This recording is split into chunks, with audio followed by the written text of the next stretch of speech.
Hi, everyone.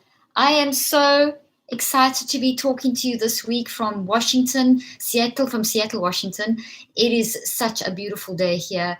We are here for a great conference this evening, and so we've actually been driving around all the beautiful lakes today. It's just been wonderful, and I'm feeling really excited about all the greenery I saw and about all the great green trees we can grow in our brain. Now, remember, they're not really green, but when we think the right kind of thoughts, we are building physical, healthy structures into our brain. So, welcome back, everyone, to this week's episode of the book, working on the book Think, Learn, Succeed. We are doing chapters 8, 9, and 10. Remember, there's also a DVD and a workbook that goes with this, and I encourage you to get all of those. And I am really excited about something else that I can't wait to tell you about again. I did mention it before, but we're starting a series of clinical trials over April, and you can go to drleafresearch.com. The funds to do these clinical trials to help fix the broken mental health system. All these things that I'm teaching you and helping you with, and the podcasts and the YouTube live and the books, are all to help us realize the incredible resilience of our mind. We have such a brilliantly powerful mind that we are creating our next reality in every moment. So when we go through the sufferings of life, when we go through the vagaries and the challenges of life, we need to have an insight into the power of our mind. And I'm always looking at developing my research even further to help people to understand this even more. So we're doing a series of clinical trials to help people to use non-drug approaches, and basically my approaches and the advancing those and developing them instead of drugs to help deal with anxiety and depression and intrusive thoughts and toxic thinking. So please, I need your help. We've got to raise $120,000. Please, can you go look at our research page, partner with me, be part of the solution along with me. You'll find the research page information in the show notes. And so now let's dive into today's YouTube Live. Once again, Think, Learn, Succeed, the book we're studying, and we're doing chapters 8, 9, and 10. Now, chapters 8, 9, and 10 deal with, we're still talking about the different mindsets, and these deal with great mindsets. Remember, a mindset is what you need to renew your mind to each and every day. So when you wake up in the morning, the mindsets are how your mind is designed. It's the kind of framework, it's the flavoring, it's the sunglasses, however you want to look at it, but it's our mind is designed to wear these during the course of the day, if that makes sense. Our mind is designed to focus on these. Our mind is designed to, hi, sorry, I looked like some people were battling with sound. Okay, sorry, is everyone hearing me okay? I hope everyone's hearing me okay. So mindsets are basically mindsets are like our attitudes that we put on in the morning. So the mindsets that we're going to talk about today are how we need to recognize the power of time, the power of possibility, and the power of gratitude. So as we are thinking and feeling and choosing within the power of our mindsets, we are activating the power of our mind to make good choices, to think in the correct way, to feel in the correct way. In other words, we are controlling our thoughts, we're building the resilience of our mind, and it's helping us to monitor and to control those toxic thoughts and deal with those symptoms of depression and anxiety, etc., which are not diseases. They are symptoms that something's going on inside of yourself. So if you are constantly, for example, let's talk about the time mindset, which is the first one, and the time mindset is on page 78.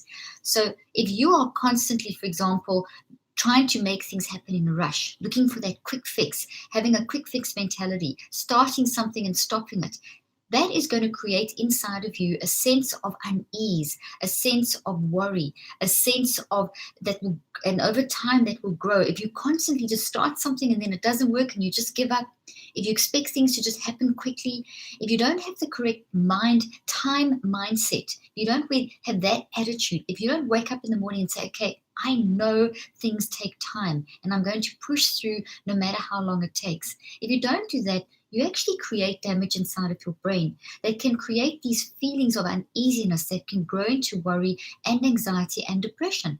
So trying to look for a quick fix in everything can lead to symptoms of depression.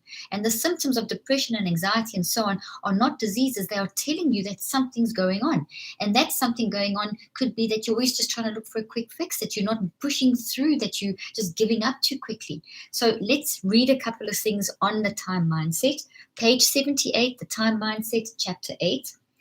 Our goal for positive changes, I'm reading the first paragraph.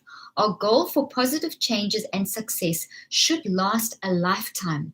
We have to consider, okay, let me stop right there. That is such a great statement. Our goal for positive changes and success should last a lifetime. So we basically have a time mindset that we are constantly improving.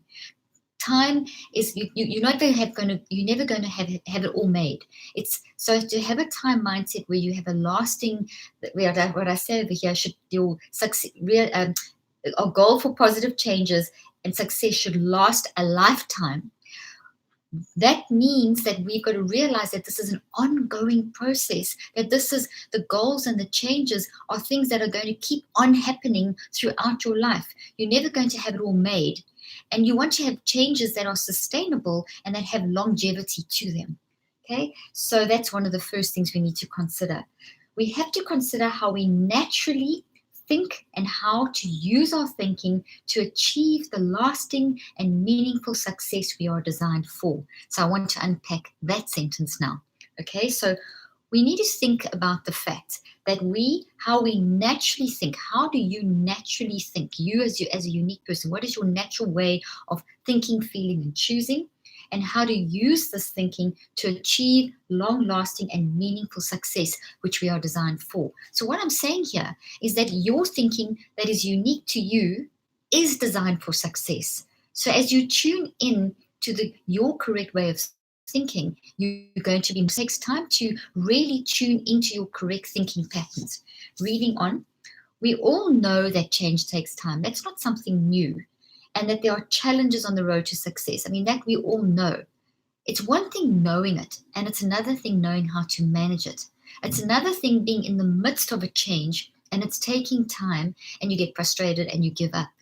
And then we think, oh, well, I know it takes time, but when we're in the change and it's taking time, we get frustrated that it's taking time. Get what I'm saying? We need to remind ourselves that it's okay. Things do take time, and keep pushing through, because you will move through to the next stage. Those changes, when you keep pushing through, you're going to be growing all the time. Okay. The research shows that most people give up within a few days of starting to make changes in their life. Because you make the decision to change, you get this burst and this rush of chemicals that make you super excited and motivated, and you just want to move forward, and you just get, you like really driven. And the second day you kind of feel a high. In fact, you have a whole bunch of chemicals that are released in your brain that enable you to be more focused and excited and keep you motivated. And then by day 3 or 4, those chemicals start to subside, so you don't feel so excited anymore. Now, because we've become such a quick fix feeling type of culture, if we don't feel great, or if things are taking too long, we want the quick fix and we just give up. And that's why I'm telling you, don't go for at that point, if you don't feel motivated, it doesn't matter.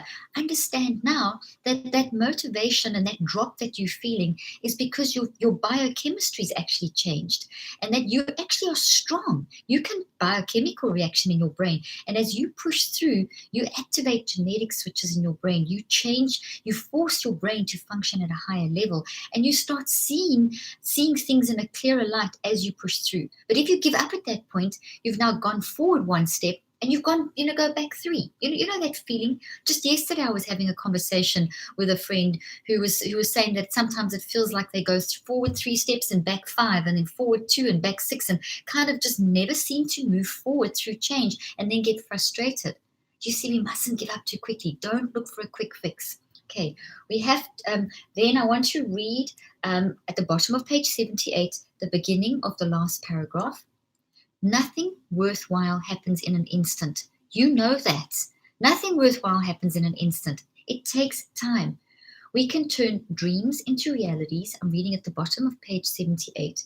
But first, we have to realize that it takes longer than the average 1 second lifespan or less of a Twitter post to make a change.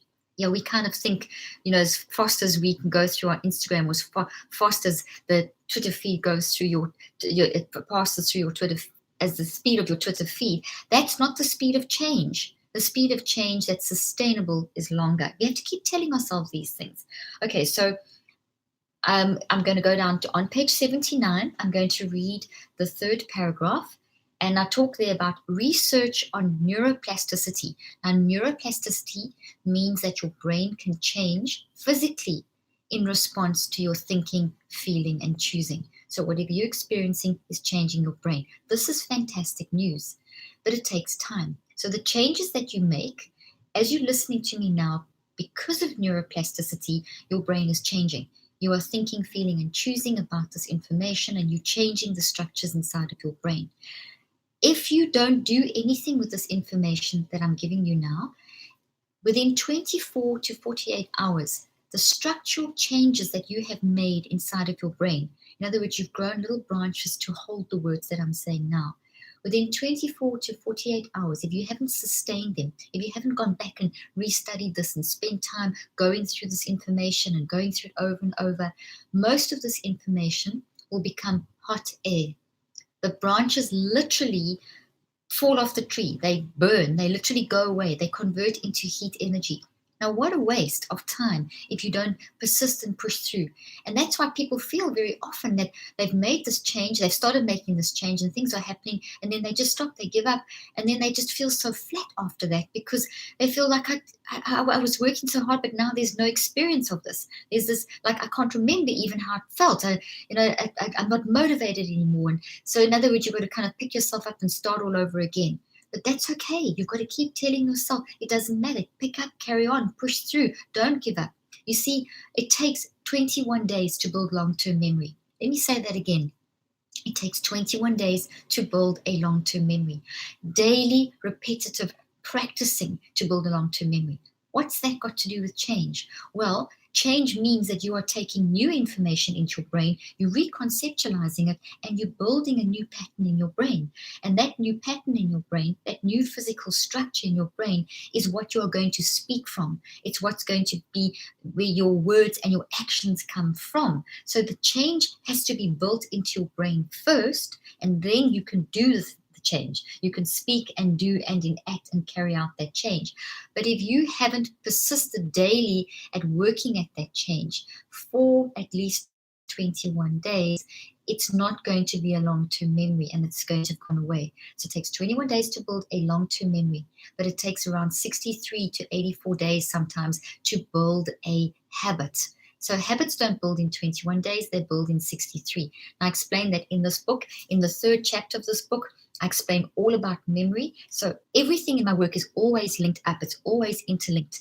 Okay. So you'll see a lot of cross-referencing back and forth to show you how to use the concepts that I teach in different ways. And the time mindset is really teaching you to focus on, stop trying to make things happen in an instant. Get out of the quick fix, take a pull, instant laying on of hands, whatever. Get out of that mentality, because it's going to hold you back. Okay, so let's just jump over to a couple of the tips, and I'm going to give you one tip. So I'm going to give you tip number 2 on page 80, and there are 9 tips, 9 activation tips that will help you will push through. Okay, so what is this? What is this tip that I'm going to give you? Point number 2, don't sabotage yourself by fearing what other people will tell you, will think of you, or what other people will say about what you are doing as you go through the time-consuming process of change. Okay, so don't sabotage yourself. If people are looking at you and saying, oh, I don't see any change, but you know you're working at it, don't let what other people say sabotage you making those very necessary changes in your life. Okay, now we're going to go to the possibility mindset, page 81. Okay, and I'm going to just read the first paragraph and then we'll talk it through. Okay, the possible mindset, chapter 9. Do you see multiple possibilities in situations? So let's say that you're going into driving into work, or you maybe that's a Saturday afternoon, maybe you've got some friends coming around, or you're having a conversation with a loved one, or you've got something that you're working on. Do you see that there are multiple possibilities in a situation? Or do you just have yourself stuck on, this is my goal, and if I don't achieve this, you get completely thrown? In other words, are you able to adjust? Because there's always multiple possibilities in every situation, multiple ways of doing things, multiple probabilities, good ones and bad ones. Obviously, we want to try and tune into the good ones. We want to, and we naturally actually do, because we're wired for love. When we develop our mind correctly, we tune into the multiplicity of good potential. Aristotle actually spoke about this, and he called it Aristotelian potentia, which is a big mouthful for saying that we are just immersed in a world of potential. You are filled with potential, and you are designed to see multiple different ways of doing things. Okay, so I'm going to continue reading those questions in the first paragraph on page 81. So, or do you see only what is in front of you as it is? So do you just see one way and that's it? And if that doesn't happen, you get frustrated, or you just block off, or you just pull out, or you just get negative. Well, that's toxic for your brain. That's not going to grow you. It's not going to help you succeed. It's going to lead to feelings of uneasiness, potentially even worry and nagging anxiety, because you're not designed for that. We're designed to see multiple possibilities in a situation. And the other question that I have here, if your plans do not work out, do you get thrown off? So if you've got a plan and you want to go somewhere, and you've got this whole situation planned, or you're going to say something. This happens to me so often when I'm talking. And as I do a lot of public speaking, as you probably know, and I always plan very well. I'm always really organized. I prepare my slideshow. I plan according to the theme of whatever it's going to be discussed. And very often I stand up there and I find that my plans get thrown off. What I had, all the slides and all this great planning, I find myself going down a completely different track. Now, in the beginning of my speaking career, that used to throw me off, but it doesn't throw me off anymore. I embrace it. So what I do is I prepare, thinking, well, that's potentially the route I could go. But as I'm talking, just the energy of what's coming out of me, and as I'm talking, I'm making all these connections in my brain. I'm pulling on all this information from all over. I'm connecting with the audience. The energy of the audience is connecting with me. We're connecting, and that often then creates a whole different scenario, and it doesn't throw me off. Mike, my husband, he often produces the slides in the audiovisual room as I'm talking, and he's really good at adapting, because I'll tell him, yes, we're going to do that slide, that slide, that slide, that slide, and that order, and then I don't even do anything like that. He doesn't freak out or panic or fall apart. He just jumps and runs with the different possibilities that I'm coming up with, and he just finds the correct slides and puts them up. So that's an example of how to use possibilities and to jump around. So good for your brain, so good at increasing your intelligence when you embrace possibilities, when you get excited. Okay, that didn't work, doesn't matter. Maybe it's frustrating, maybe it's a great thing, maybe there's a way better multiplicity of options. Okay, this leaning towards this positivity is called the optimism bias in the design of our brain. I'm reading from paragraph 2 on page 91, and that enables us to use our brains to perceive and pursue more than one possibility. Let me reread that, because there's something very significant I've said there. This optimism bias is the design of our brain that enables us to use our brains to perceive and pursue more than one possibility. You are designed to see and pursue, chase more than one possibility. And the more you do that, the healthier that is for your brain functioning and for your intellectual and emotional and mental health. Remember, mental health and mental ill health, they're not diseases and the good and the bad. They are basically the human condition. We go through life, we go through the vagaries of life. We need to learn to manage our mind. If something happens and things don't quite go the way you planned, a situation happened to me the other day that something didn't go quite the way I planned. It wasn't a presentation, it was something else. And I really had my heart set on this one goal. And I found myself going down a rabbit hole, getting totally frustrated. I only saw one possibility and I couldn't see the other possibilities in the situation. And I felt the unease and the anxiety, and it was affecting my sleep. And I suddenly thought, what am I doing? Possibility mindset. There's many possibilities. What can I learn from this? And that brings me to the example that I love to share, and that is we need to have an entrepreneurial focus. So it's page 81, third paragraph down. We need to have an entrepreneurial focus which sees multiple possibilities in every situation. So instead of getting frustrated, oh, why didn't that? And how this is so frustrating. And instead of focusing on why I felt so frustrated in a negative sense, I thought, okay, I'm frustrated because this didn't happen. But I'm actually going to be like an entrepreneur. I'm going to look at other possibilities. I'm going to see what does this mean now as going forward, etc. And I started shifting, reconceptualizing, and I literally talked myself into being calm, got my mind under control, and went to sleep, and didn't lose any more sleep over it.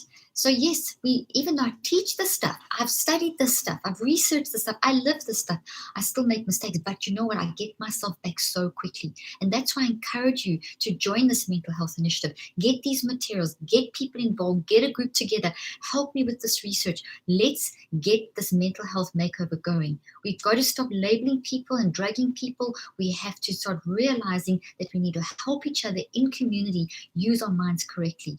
Us meeting like this, even though it's via YouTube, we are acting as a community, helping each other to get excited about using our minds to live a life that is going to be one of success and one of love and one of helping others and doing what you are designed to do.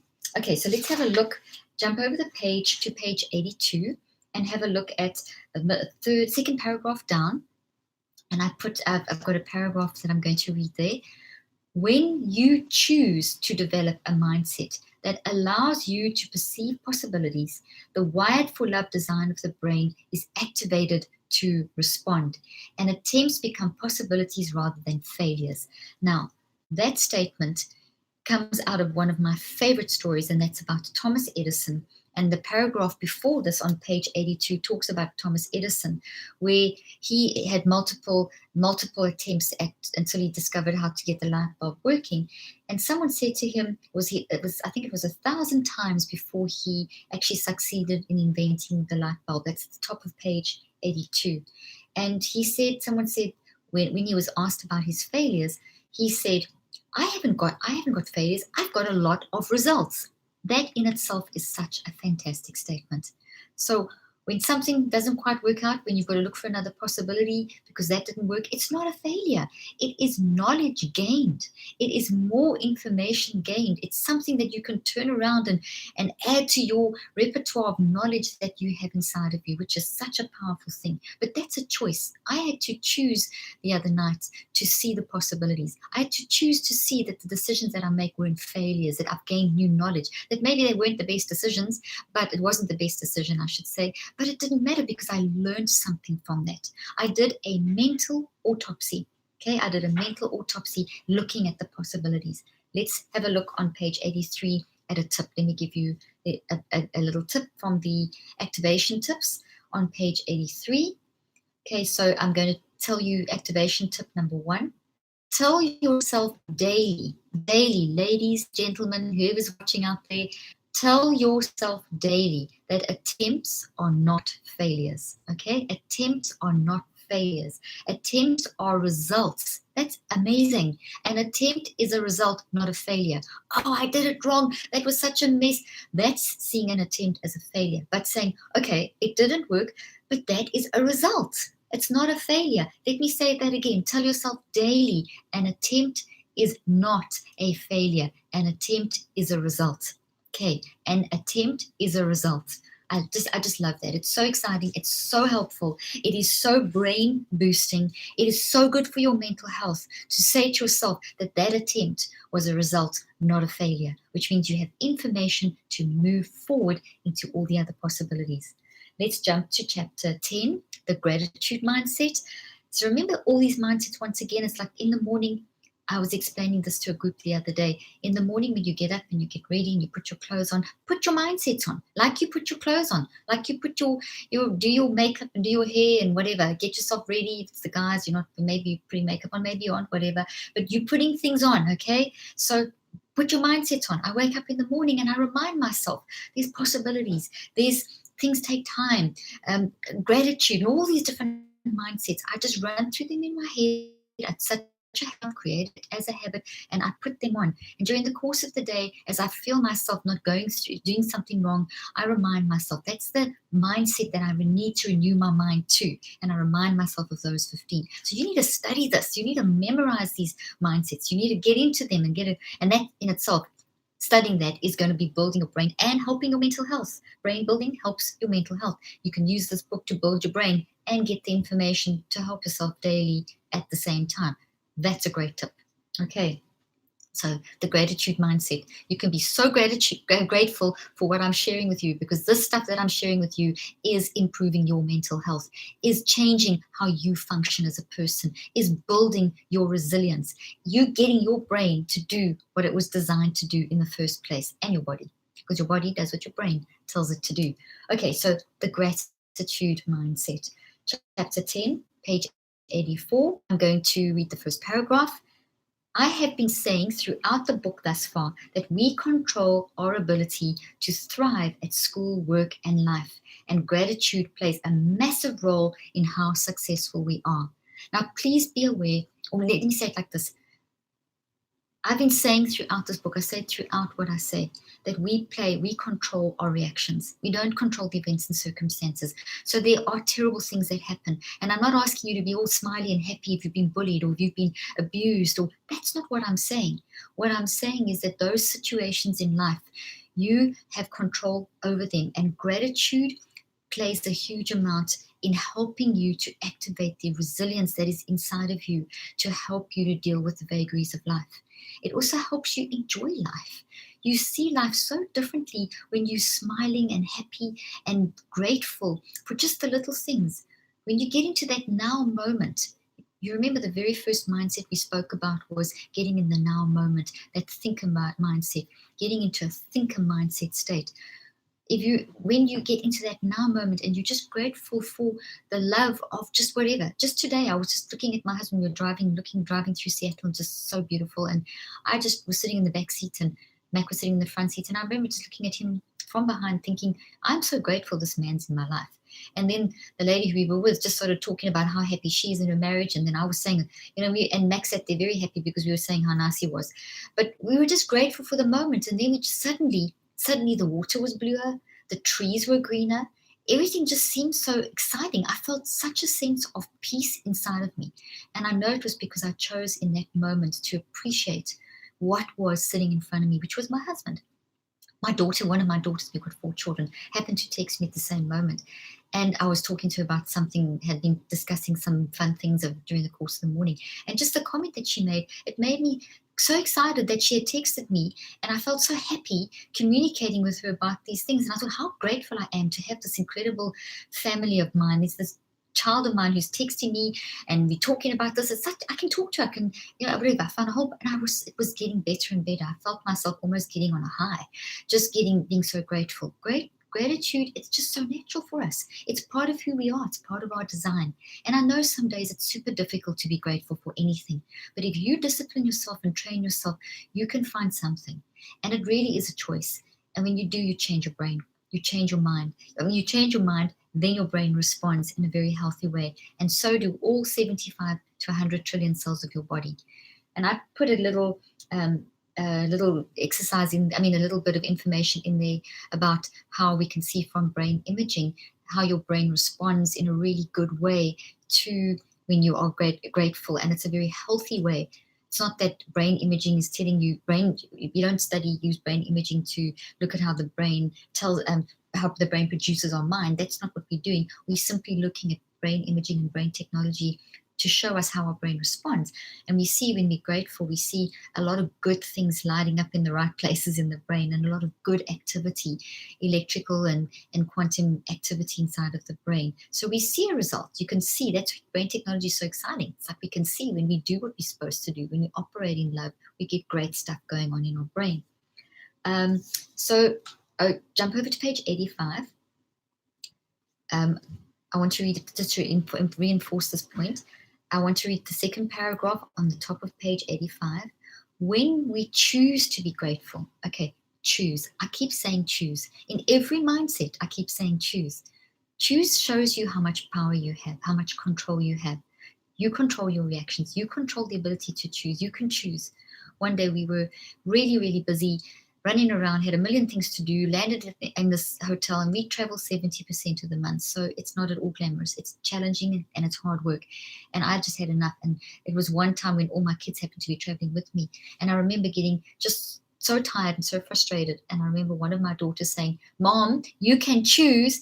And I remember at that moment saying to them, "I don't feel like choosing to be happy," or whatever. And I got all grumpy and whatever. And they just all packed up laughing and said, "Well, you choose, you teach everyone they can choose. Why aren't you choosing?" I said, "I did choose. I chose to be grumpy." And I felt awful about that. And then I changed, and they were so stupid that we all started laughing. And it was so much easier for me to then choose to be grateful for being there with my family and whatever, and to start shifting that. So choice is something that you hold in the palm of your hands, for want of an analogy. You control your reactions to even the really bad stuff, okay? You can still control how you're going to react. Okay, so when we choose to be grateful, we tap into our natural design. We're tapping into our natural design, which increases our resilience. Research on the effects of gratitude on our biology shows how being thankful increases our longevity. You live longer when you live a grateful life. It also impacts on our ability to use our imagination. And the more you use your imagination, the more you are going to see possibilities in things. We just discussed the possibility mindset, the more intelligent you become. And you also are going to be able to solve problems more effectively. So being grateful, you'll live longer, you'll be happier, you'll be a better problem solver, and you're going to have be increasing your intelligence. I mean, there's more. There's so many more benefits. I just touch on these in here, but it's all good for you. Okay, let's give you a tip. Let me choose a tip here. I'll give you tip number one because it's a great one and it's an easy one. Tip number one on page 85. Remember, at the bottom of each chapter, I have activation tips to help you implement these mindsets in your life. Gratitude begins with an awareness of whether you have an attitude of gratitude. So intentionally and critically observe your thinking to determine if an attitude of gratitude is part of it. Okay, so what is that simplified? You have to choose to be intentional and deliberate about observing yourself to see, have I been grateful today? Am I being grateful? Tune into any feelings of like maybe depression, anxiety, unease, any sadness, whatever, and maybe embrace that, and then look at yourself critically and analytically and say, have I been grateful today? Is there anything that I can find to be grateful? If I've been totally whiny and ungrateful all day, and then try and consciously and deliberately choose to be grateful and see what will happen. So that tip is being intentional and deliberate about observing whether you are being grateful or not. Try that. It is an amazing exercise. You will be so surprised at what you learn. Okay, so next week we're going to do chapters 11, 12, and 13. Remember, you can jump onto this book club at any time. We're studying through this Think, Learn, and Succeed over February and March, and we are going to be breaking it down to the different sections. You read the chapters. You do a YouTube live on the chapters once a week. It's recorded, so if you don't make it, you can join anytime. You can tell this to people, get a group together, do it together, sit together, watch it, chat about this. We also bring out a podcast on Monday related to the chapters, the upcoming chapters. We send out an email blast with a blog related to the information, and daily we post tips on the information. So join our email, subscribe to our email list. Dr. Leaf, go to drleaf.com and subscribe to our email list, and follow me on social media. Dr. Caroline Leaf is our social media handle, and go and then make sure that you listen to the podcast. Subscribe to my podcast channel, and you will get all this great information. There's some great podcasts there, and they're all designed to help you. And don't forget to go to Dr. Leaf Research, go and read up about my research, and please partner with me to help us make this a better world. Without our minds right, nothing else is going to go right. Once we start operating with our minds in the way that they should be, in love, this is when we will make a change in the world. And it just takes a few people to make a difference to millions of people, according to the research. So all of us together, listening to this, working on this together, we are impacting just us few people, and there's quite a few thousand that end up watching these YouTube live videos, we are reaching millions of people. By us changing our attitudes, we are impacting whole societies. So don't give up, push through. Thank you for joining me. I hope to see you again next week, and I hope you have a wonderful week. God bless you.